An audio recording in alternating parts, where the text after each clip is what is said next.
Et cette pauvreté fulgurante, elle se répand un peu partout dans le monde aussi rapidement que le virus. Aux États-Unis, le nombre de chômeurs a été multiplié par 4. Ils sont désormais 26 millions. Une détresse qui, vous allez le voir, commence à se constater jusque dans la rue. Reportage Catherine Gentil de Cannecaude et Adrien Ponsard. Dans tous les États-Unis, c'est désormais le même balai. Des centaines, voire des milliers de voitures qui, durant des heures, avancent au pas pour finalement arriver à l'endroit où l'on distribue de la nourriture.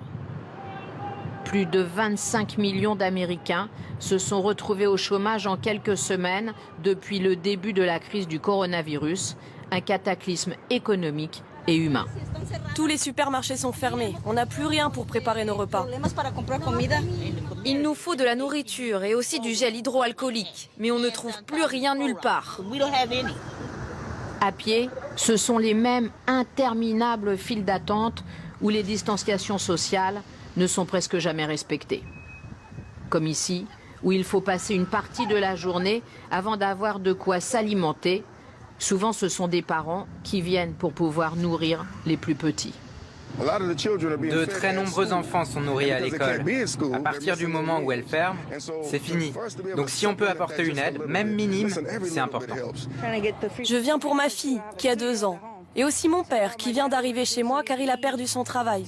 Moi, je suis femme de ménage, donc je ne peux pas m'en sortir toute seule. Dans les quartiers les plus pauvres, plusieurs fois par semaine, on prépare des repas à emporter. Souvent, ils sont distribués dans les écoles, désormais transformés en centres d'aide pour les familles. Il y a de plus en plus de monde qui vient ici. Parfois, on a tellement de monde qu'on doit très vite faire 50 ou 60 sacs de nourriture en plus. Vous venez souvent ici? 2 fois par semaine. Heureusement qu'on a ça.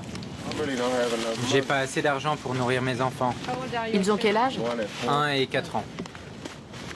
L'entreprise qui fournit les repas ici est dirigée par un Français. Il a fallu réagir très vite pour répondre à une question majeure. Comment est-ce qu'on peut éviter que cette crise économique devienne une crise humanitaire? L'idée, c'est d'apporter un repas complet tous les jours, plus un petit déjeuner complet. Donc vous voyez un assemblage de céréales. Vous avez également un ensemble de fruits, soit préemballés, soit des fruits frais. La plupart des habitants du quartier est au courant qu'il y a ici de la nourriture gratuite. Sinon, les employés de l'école interpellent les automobilistes pour les prévenir qu'ils peuvent venir chercher des repas pour leur famille. Aux États-Unis, 30 millions d'enfants déjeunent chaque jour à la cantine et pour la moitié d'entre eux, c'est le seul vrai repas de la journée.